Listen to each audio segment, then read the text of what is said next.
you've been to the Alfred Smith dinner before? I have, several times. President Obama, hilarious. George Bush, hilarious. These two heated it up. They took it up a notch. You know, Bill Clinton never spoke during his races, by the way.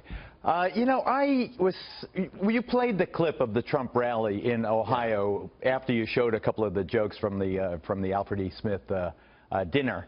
And the seriousness of Trump's tone and going back to that campaign speech and Make America Great Again and, you know, everything is awful and it's going to be better.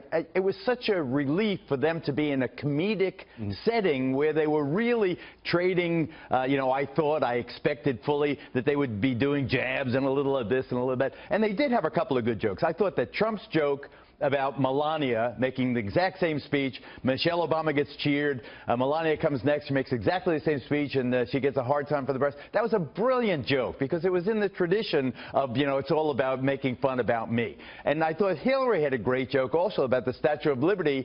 Donald calls her a 4. I thought that those were two great jokes. But generally speaking, it was very sour, and I think there's some, you're going to see big headlines about how Trump you know, didn't get it and he took it too seriously and all the rest of it. But I think the real news is the way that room responded to Donald Trump with the boos and so forth. It's a very liberal room. Let me make my point. That if you needed to encapsulate the attitude of the media, the big media, about these candidates, their response to these equally cutting jokes was telling. They booed Trump, they cheered Hillary, and I don't think you can say that any more clearly that their prejudice was laid bare.